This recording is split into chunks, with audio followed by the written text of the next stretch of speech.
Learning to jump using a basic plastic ramp or homemade ramp can be a great way to get started with your jumping. It can also lead you into more advanced techniques pretty quickly and easily, as we'll see as we go through this progression series. But to start, we're just going to work on understanding how the basic ramp works and how we're going to use it for practice and what our goals of our practice are going to be.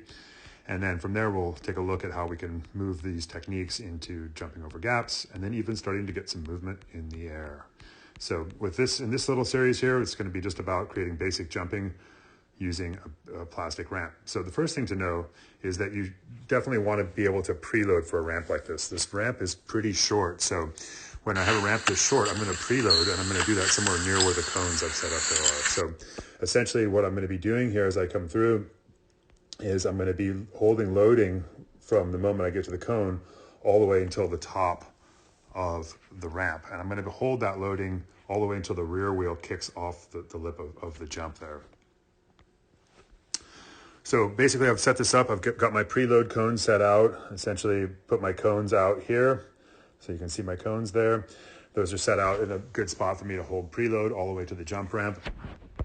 And then the other thing I'm going to make sure I do is to stake this down properly. This is really important. The jump's not going to move on us. So got some tent stakes here and just pounding those down through the front of the ramp there. So I've got a nice secure setup. This actual ramp actually comes with holes in it just for this purpose, and I just bought some tent stakes at the local hardware store for that purpose. So now we're going to take a look at the basic skill that's involved here. So this is just going to be some basic jumping. We'll take a look at a couple runs through. I'm going to come in and I'm going to create some preloading coming in, just like that. Do this again as I come through. So as I come through again here, we'll take a little look here. We'll slow this one down this time. So as I approach here, I'm coming in and I'm basically just in a nice standing posture as I approach. Right about here, I'm going to start pressing down through my legs. So we can actually see this. We can actually see that I've gone from a tall standing position here to moving down a little bit further. So as I've come in, I'm basically pressing down through into my legs here when I get to the cones. I'm going to hold that compression. Notice the suspension is even loading here. I'm going to hold that compression all the way until the moment the front wheel hits the lip, and then all the way until the moment that the back wheel hits the lip. And it's the back wheel kicking off the lip here that's actually going to give me my arc in the air. So you can see that little bit of an arc being created with the front wheel landing a little bit before the rear wheel. And that's exactly what we want with this. So these are the elements that we're practicing here with this drill. We're just practicing creating some preload for a short face jump.